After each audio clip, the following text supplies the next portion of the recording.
series. So this is gonna be my review for Mars Attacks Volume 1, Attack from Space.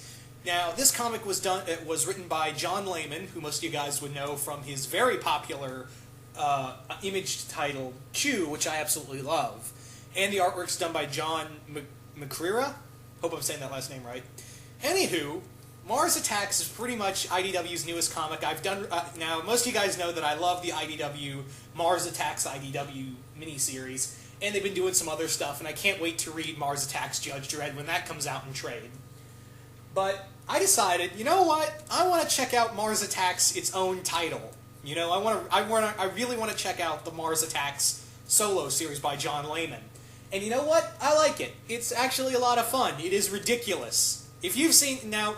Most of you guys, for those who don't know, and a lot of people seem to don't know this, and I'm pretty sure this is common knowledge now, but back then, a lot of people thought that Mars Attacks was just a movie done by Tim Burton. Not a lot of people knew that it was under the Topps company of a card series. It was like a trading card series that told a story, and it was very graphic for its time, and then they also did some other things like Dinosaurs Attack and a few other things, but Mars Attacks was their big thing.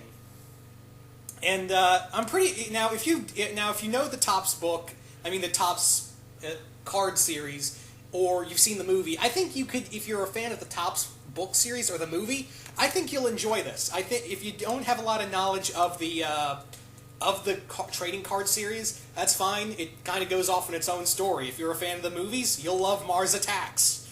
I'm going to say this right now. It is a lot of fun. It is straight up ridiculous. It has some great gore in here. If you're a fan of, like, gore stuff, yeah, this is over-the-top kind of shit. Now, this tells the story of a Martian general called Tsar, who, back when he was younger, him and his crew crash-landed in the early 50s, I believe. Yeah, the early 50s, and he was captured by some rednecks who sold him to a very cruel ringleader of a circus, and then when his crew came to rescue him, there was a fire... Let me get into my William Dafoe voice. There was a firefight! And all of them got killed except Tsar, who managed to return back to his planet. And as a general, he decided, you know what? I'm going to, destroy all of Earth for the massive insult I got. So Tsar comes down to Earth with an entire Martian invasion fleet and proceeds to decide to just wipe out all humanity for not only his insult, but also all of his ancestors who were killed when they visited Earth prior. So that tells that story, but also, this feels like a series of one-shots, by the way. This kind of goes into one-shot territory with a group of, a trio of other characters. One is a senator called, I can't remember his name, but his nickname is Buck, who was an astronaut who first saw Tsar's ship when it crash-landed. And he saves the president, which is the only surviving world leader, because what they do is pretend to be humans and basically kill off all the other world leaders. And the Senator Buck manages to, I'm just calling him Buck. That's his nickname, and I can't remember all of his name. But Buck manages to save the president and kill the Martian assassins sent to kill the president. And then we follow another character called Sidney Rose, who was a member of a circus who trained fleas. He literally trained a flea circus, and the fleas were very loyal to him. And when the giant bugs attacked, when basically the Martians were manufacturing a weapon to make our insects grow, he used that kind of insect mutagen on his fleas. And he unleashed an army of giant fleas on the Martians that were loyal to him. That was so cool. You know what? Martians are attacking. I should bring out my giant fleas. So that was really cool.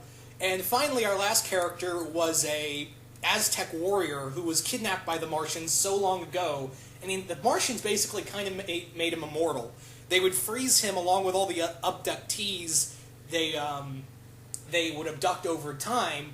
And this Aztec warrior stole Tsar's personal spacecraft and crash-landed on Earth and met the senator and Sidney Rose. And the three of them go on to fight the Martians. That's literally the first story arc. Yeah. This was a lot of fun. I can't even beat around the bush. This was nothing but a load of fun. There's a lot of gore in here. The writing's pretty good. It knows what it's trying to be. John Layman knows how to write dark humor, and Mars Attacks has a lot of dark humor in here.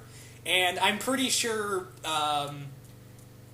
I haven't read the second volume yet, Mars Attacks on Ice. No, really, that's literally what the second volume is called, Mars Attacks on Ice.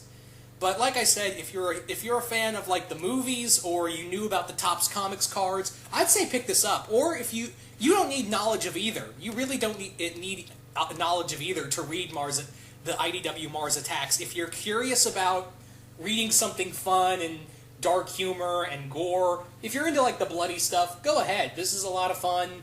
So there's some great kills in here. There's some great humor in here. I wouldn't say that this is a character-driven comic. I'm going to say that right now. This is not a comic where you come for character development. This is no... Watchmen, it is not. I'm going to say that right now. This comic knows what it's being, and what it is nothing but a fun romp. If you want something like fun science fiction... Because when you have an alien that looks like that...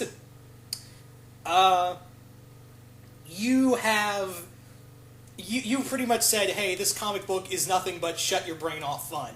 And that's what it is. That's how I took it. And I have a fondness for shut your brain off fun. So I highly recommend this. I absolutely love what IDW does. So yeah, I would, if you're a fan of like fun science fiction B-movie stuff, I'd even say I'd highly recommend this. If you saw the movie and liked it, I'd say yeah, go ahead. If you knew the Topps comics, like I said, if you like those, go ahead. Or you don't really need, like I said earlier, you don't need knowledge of either. If you're just looking for something fun, like a fun B-movie science fiction romp, this is the book for you. I highly recommend Mars Attacks from IDW. But anyway, guys, that's really all I had to say for this review. Hope you guys enjoyed it, and I'm out.